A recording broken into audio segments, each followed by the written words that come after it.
بسم الله الرحمن الرحيم.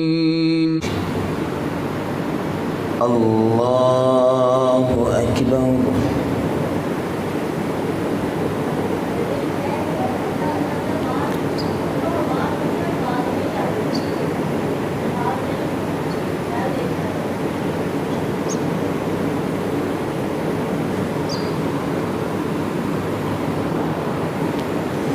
الحمد لله رب العالمين الرحمن الرحيم مالك يوم الدين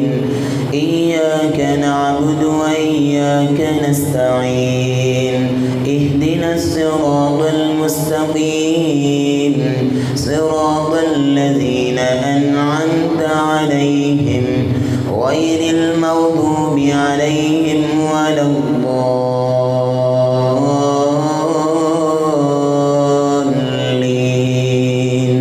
آمين. يُؤْمِنُونَ إليكم إذا رجعتم إليهم قل لا تعتذروا لن نؤمن لكم قد نبأنا الله من أخباركم وسيرى الله عملكم ورسوله ثم تردون إلى عالم الغيب والشهادة فينبئكم بما كنتم تعملون. سيحلفون بالله لكم إذا انقلبتم إليهم لتعرضوا عنهم فأعرضوا عنهم إنهم رجس ومأواهم جهنم جزاء بما كانوا يكسبون. يحلفون لكم لترضوا عنهم فإن ترضوا عنهم فإن الله لا يرضى عن القوم الفاسقين. الأعراب أشد كفرا ونفاقا وأجدر ألا يعلموا حدود ما أنزل الله على رسوله والله عليم حكيم. ومن الأعراب من يتخذ ما ينفق مغرما ويتربص بكم الدوائر عليهم دائرة السوء والله سميع عليم. ومن الأعراب من يؤمن بالله واليوم الآخر ويتخذ ما ينفق قربات عند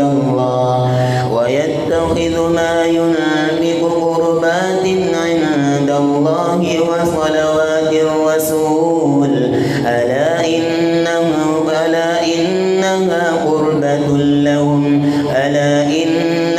قربة لهم سيدخلهم الله في رحمته إن الله غفور رحيم. والسابقون الأولون من المهاجرين والأنصار والذين اتبعوهم بإحسان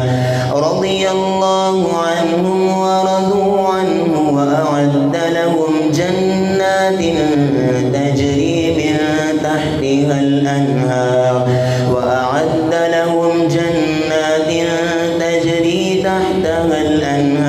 خالدين فيها أبدا ذلك الفوز العظيم. وممن حولكم من الأعراب منافقون ومن أهل المدينة مردوا على النفاق لا تعلمونهم نحن نعلمهم سنعذبهم مرتين ثم يردون إلى عذاب عظيم. وآخرون اعترفوا بذنوبهم خلقوا عملا صالحا وآخر سيئا عسى الله أن يتوب عليهم إن الله غفور رحيم.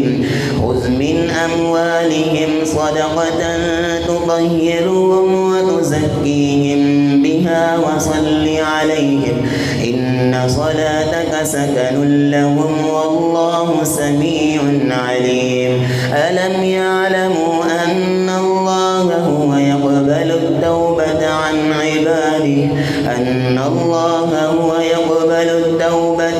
عباده ويأخذ الصدقات وأن الله هو التواب الرحيم. وقل اعملوا فسيرى الله عملكم ورسوله والمؤمنون وستردون إلى عالم الغيب والشهادة فينبئكم بما كنتم تعملون. وآخرون مرجون لأمر الله إما يعذبهم وإما يتوب عليهم والله عليم حكيم. والذين اتخذوا مسجدا ضرارا وكفرا وتفريقا بين المؤمنين وإرصادا لمن حارب الله ورسوله من قبل وليحلفن إن أردنا إلا الحسنى والله يشهد إنهم لكاذبون. لا تقم فيه أبدا لمسجد أسس على التقوى من أول يوم أحق أن تقوم فيه رجال يحبون أن يتطهروا والله يحب المطهرين. أفمن أسس بنيانه على تقوى من الله ورضوان خير أم من أسس بنيانه على شفا جرف هار فانهار به في نار جهنم والله لا يهدي القوم الظالمين. لا يزال بنيانهم الذي بنوا ريبة في قلوبهم إلا أن تقطع قلوبهم والله عليم حكيم. إن الله اشترى من المؤمنين أنفسهم وأموالهم بأن لهم الجنة يقاتلون في سبيل الله فيقتلون ويقتلون وعدا عليه حقا في التوراة والإنجيل والقرآن ومن أوفى بعهده من الله فاستبشروا ببيعكم الذي بايعتم به وذلك هو الفوز العظيم. التائبون العابدون الحامدون السائحون الراكعون الساجدون الآمرون بالمعروف والناهون عن المنكر والحافظون لحدود الله وبشر المؤمنين. ما كان للنبي والذين آمنوا أن يستغفروا للمشركين ولو كانوا أولي قربى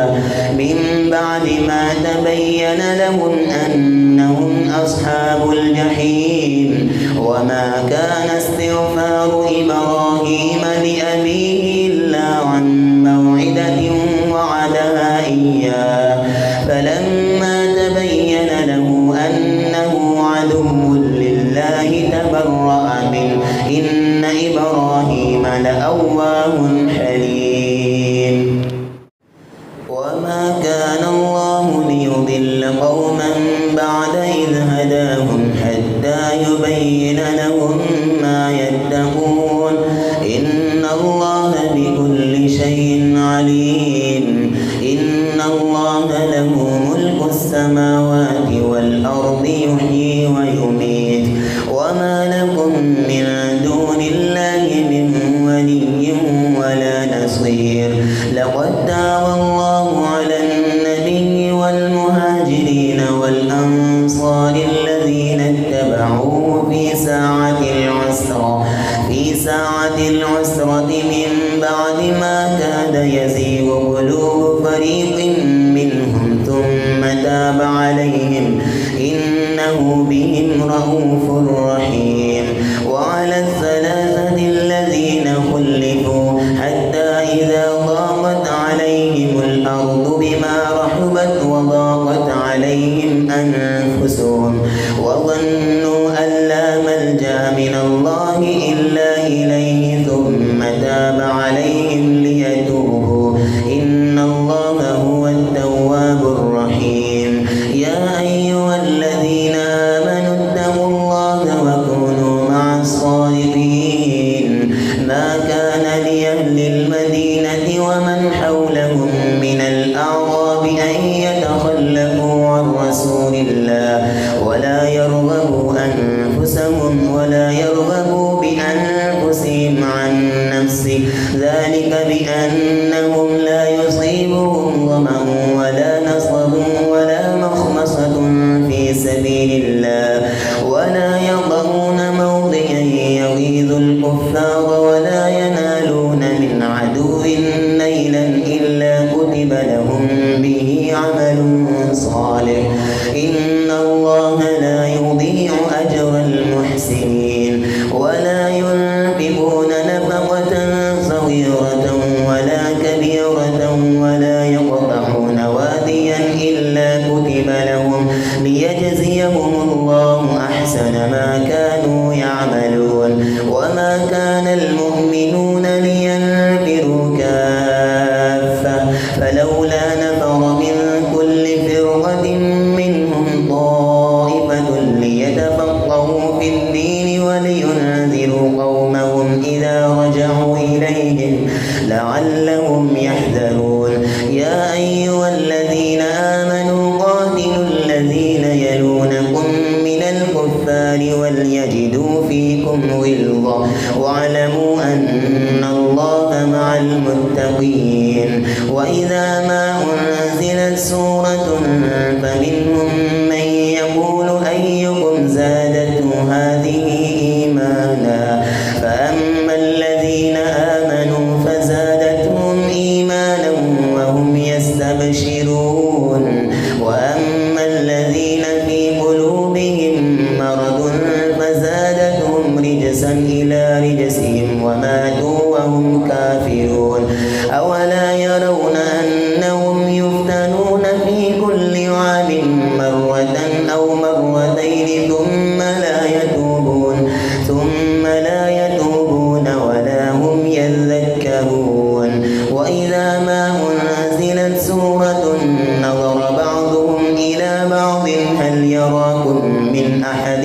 ثم انصرفوا صرف الله قلوبهم بأنهم قوم لا يفقهون. لقد جاءكم رسول من أنفسكم ما عنتم حريص عليكم بالمؤمنين رؤوف رحيم. فإن تولوا فقل حسبي الله لا إله إلا هو عليه توكلت وهو رب العرش العظيم. قل لو شاء الله ما تلوته عليكم ولا أدراكم به فقد لبثت فيكم عمرا من قبله أفلا تعقلون. فمن أظلم ممن افترى على الله كذبا أو كذب بآياته إنه لا يفلح المجرمون. ويعبدون من دون الله ما لا يضرهم ولا ينفعهم ويقولون هؤلاء شفعاؤنا عند الله قل أتنبئون الله بما لا يعلم في السماوات ولا في الأرض سبحانه وتعالى عما يشركون. وما كان الناس إلا أمة واحدة فاختلفوا ولولا كلمة سبقت من ربك لقضي بينهم فيما فيه يختلفون. ويقولون لولا أنزل عليه آية من ربه فقل إنما الغيب لله فانتظروا إني معكم من المنتظرين. وإذا أذقنا الناس رحمة من بعد ضراء مستهم إذا لهم مكر في آياتنا قل الله أسرع مكرا إن رسلنا يكتبون ما تمكرون. هو الذي يسيركم في البحر والبحر حتى إذا كنتم في الفلك وجرين بهم بريح طيبة وفرحوا بها جاءتها ريح عاصف وجاءهم الموج من كل مكان وظنوا أنهم أحيط بهم دعوا الله مخلصين له الدين لئن أنجيتنا من هذه لنكونن من الشاكرين فلما أنجاهم إذا هم يبغون في الأرض بغير الحق يا أيها الناس إنما بغيكم على أنفسكم متاع الحياة الدنيا ثم إلينا مرجعكم فننبئكم بما كنتم تعملون إنما مثل الحياة الدنيا كماء أنزلناه من السماء فاختلط به نبات الأرض مما يأكل الناس والأنعام حتى إذا أخذت الأرض زخرفها وزينت وظن أهلها أنهم قادرون عليها أتاها أمرنا ليلا أو نهارا فجعلناها حصيدا كأن لم تغن بالأمس كذلك نفصل الآيات لقوم يتفكرون والله يدعو إلى دار السلام ويهدي من يشاء إلى صراط مستقيم للذين أحسنوا الحسنى وزيادة ولا يرهق وجوههم قتر ولا ذلة وأولئك أصحاب الجنة هم فيها خالدون والذين كسبوا السيئات جزاء سيئة بمثلها وترهقهم ذلة ما لهم من الله من عاصم كأنما أغشيت وجوههم قطعا من الليل مظلما أولئك أصحاب النار هم فيها خالدون ويوم نحشرهم جميعا ثم نقول للذين أشركوا مكانكم أنتم وشركاؤكم فزيلنا بينهم وقال شركاؤهم ما كنتم إيانا تعبدون فكفى بالله شهيدا بيننا وبينكم إن كنا عن عبادتكم لغافلين هنالك تبلو كل نفس ما أسلفت وردوا إلى الله مولاهم الحق وضل عنهم ما كانوا يفترون والأرض أمن يملك السمع والأبصار ومن يخرج الحي من الميت ويخرج الميت من الحي ومن يدبر الأمر فسيقولون الله فقل أفلا تتقون فذلكم الله ربكم الحق فماذا بعد الحق إلا الضلال فأنى تصرفون قل هل من شركائكم من يبدأ الخلق ثم يعيده قل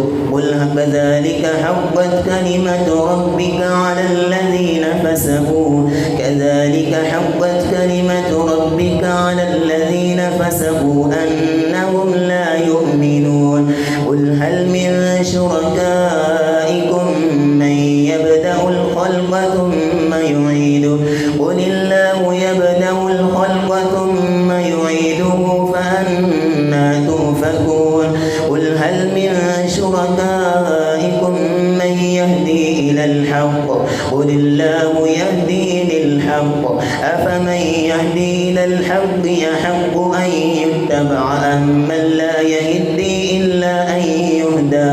فما لكم كيف تحكمون وما يتبع أكثرهم إلا ظنا إن الظن لا يغني من الحق شيئا إن الله عليم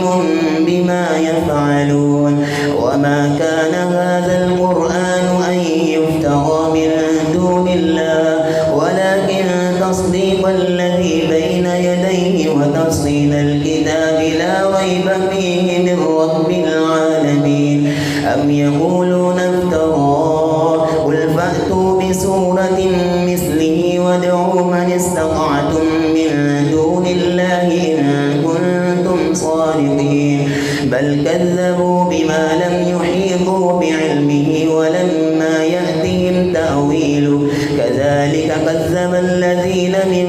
قبلهم فانظر كيف كان عاقبة الظالمين ومنهم من يؤمن به ومنهم من لا يؤمن به وربك أعلم بالمفسدين وإن كذبوك فقل لي عملي ولكم عملكم أنتم بريئون مما أعمل وأنا بريء مما تعملون ومنهم من يستمعون إليك أفأنت تسمع الصم ولو كانوا لا يعقلون ومنهم من ينظر إليك أفأنت تهدي العمي ولو كانوا لا يبصرون ويوم يحشرهم كأن لم يلبثوا إلا ساعة من النهار يتعارفون بينهم ويوم يحشرهم كأن لم يلبثوا إلا ساعة من النهار إن الله لا يظلم الناس شيئا ولكن الناس أنفسهم يظلمون ويوم يحشرهم كأن لم يلبثوا إلا ساعة من النهار يتعارفون بينهم قد خسر الذين كذبوا بلقاء الله وما كانوا مهتدين وإما نرينك بعض الذي نعدهم أو نتوفينك فإلينا مرجعهم ثم الله شهيد على ما يفعلون ولكل أمة رسول فإذا جاء رسولهم قضي بينهم بالقسط وهم لا يظلمون ويقولون متى هذا الوعد إن كنتم صادقين قل لا أملك لنفسي ضرا ولا نفعا إلا ما شاء الله لكل أمة أجل إذا جاء أجلهم فلا يستأخرون ساعة ولا يستقدمون قل أرأيتم إن أتاكم عذابه بياتا أو نهارا ماذا يستعجل منه المجرمون أثم إذا ما وقع آمنتم به الآن وقد كنتم به تستعجلون ثم قيل للذين ظلموا ذوقوا عذاب الخلد هل تجزون إلا بما كنتم تكسبون ويستنبئونك أحق هو قل إي وربي إنه لحق وما أنتم بمعجزين ولو أن لكل نفس ظلمت ما في الأرض لافتدت به وأسروا الندامة لما رأوا العذاب وقضي بينهم بالقسط وهم لا يظلمون ألا إن لله ما في السماوات والأرض ألا إن وعد الله حق ولكن أكثرهم لا يعلمون هو يحيي ويميت وإليه ترجعون يا أيها الناس قد جاءتكم موعظة من ربكم وشفاء لما في الصدور وهدى ورحمة للمؤمنين قل بفضل الله وبرحمته فبذلك فليفرحوا هو خير مما يجمعون قل أرأيتم ما أنزل الله لكم من رزق فجعلتم منه حراما وحلالا قل الله أذن لكم أم على الله تفترون وما ظن الذين يفترون على الله الكذب يوم القيامة إن الله لذو فضل على الناس ولا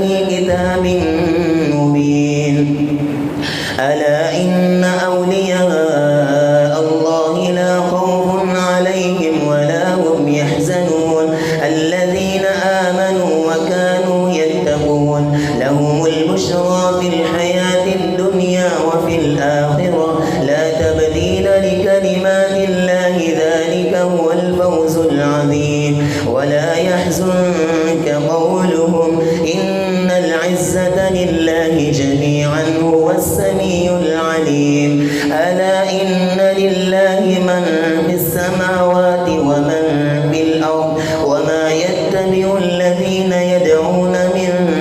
دون الله شركاء إن يتبعون إلا الظن وإن هم إلا يخرصون هو الذي جعل لكم الليل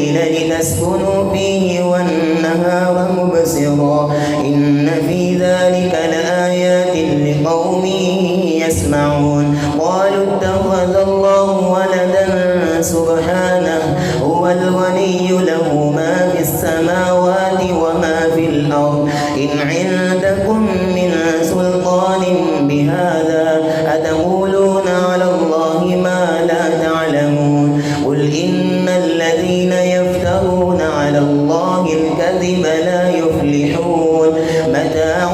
في الدنيا ثم إلينا مرجعهم ثم نذيقهم العذاب الشديد بما كانوا يكفرون واتل عليهم نبأ نوح إذ قال لقومه يا قوم إن كان كبر عليكم مقامي وتذكيري بآيات الله فعلى الله توكلت فأجمعوا أمركم وشركاءكم ثم لا يكن أمركم عليكم غمة ثم اقضوا إلي ولا تنذرون فإن توليتم فما سألتكم من أجر إن أجري إلا على الله وأمرت أن أكون من المسلمين فكذبوه فنجيناه ومن معه في الفلك وجعلناهم خلائف وأغرقنا الذين كذبوا بآياتنا فانظر كيف كان عاقبة المنذرين ثم بعثنا من بعده رسلا إلى قومهم فجاءوهم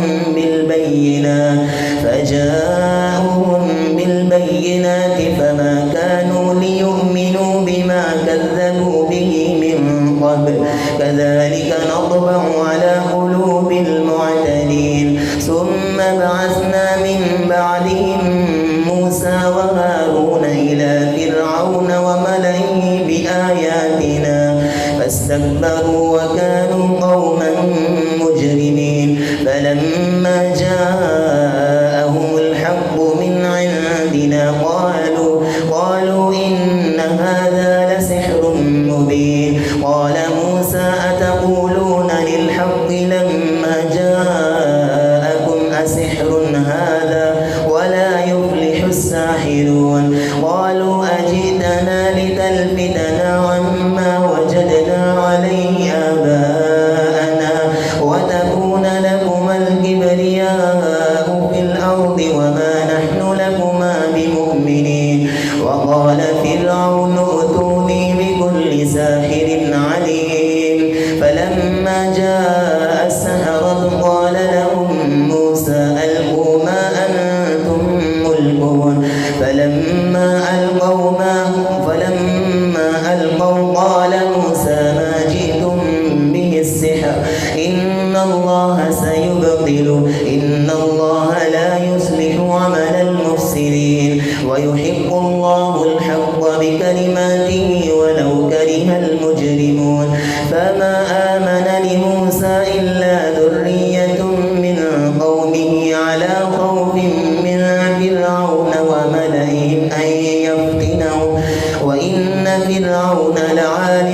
في الأرض وإنه لمن المسرفين وقال موسى يا قوم إن كنتم آمنتم بالله فعليه توكلوا إن كنتم مسلمين فقالوا على الله توكلنا ربنا لا تجعلنا فتنة للقوم الظالمين ونجنا برحمتك من القوم الكافرين وأوحينا إلى موسى وأخيه أن تبوأ لقومكما بمصر بيوتا واجعلوا بيوتكم قبلة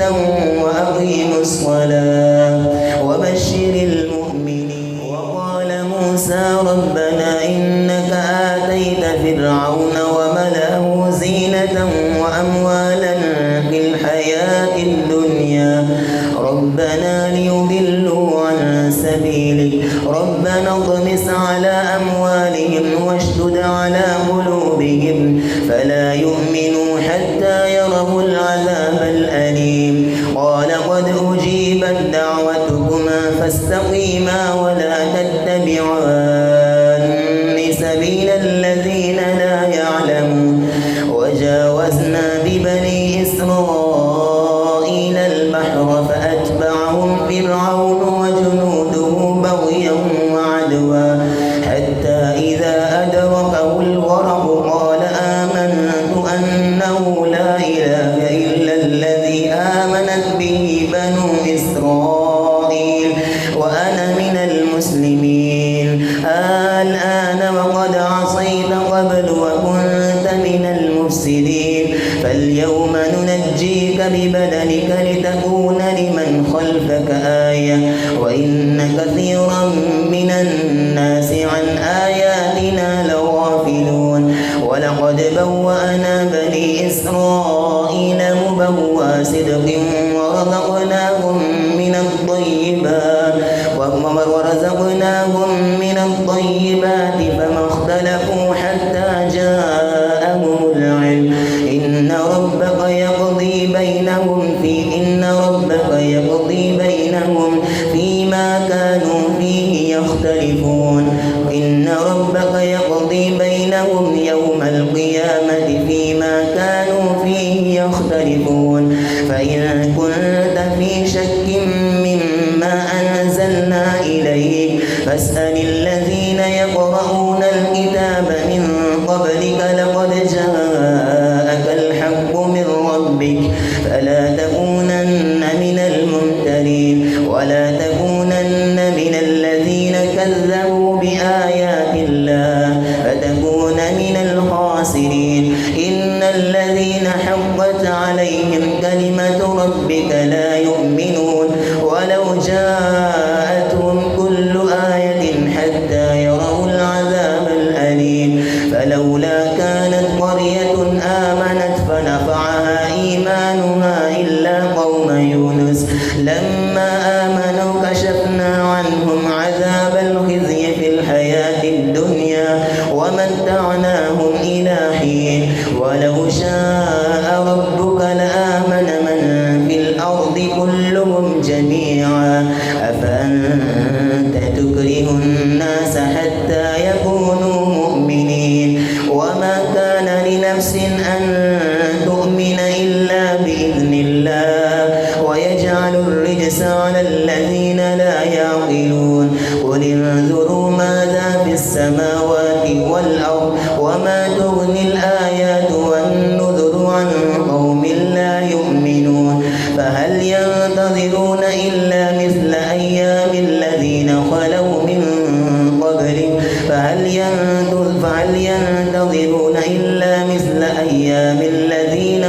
من قبلهم قل فانتظروا إني معكم من المنتظرين. ثم ننجي رسلنا والذين آمنوا كذلك حقا علينا ننجي المؤمنين. قل يا أيها الناس إن كنتم في شك من ديني فلا أعبد الذين تعبدون من دون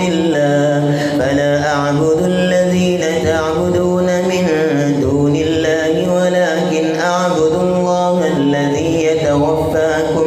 وأمرت أن أكون من المؤمنين وأن أقم وجهك للدين حنيفا ولا تكونن من المشركين ولا تدع من دون الله ما لا ينفعك ولا يضرك فإن فعلت فإنك إذا من الظالمين. وإن يمسسك الله بضر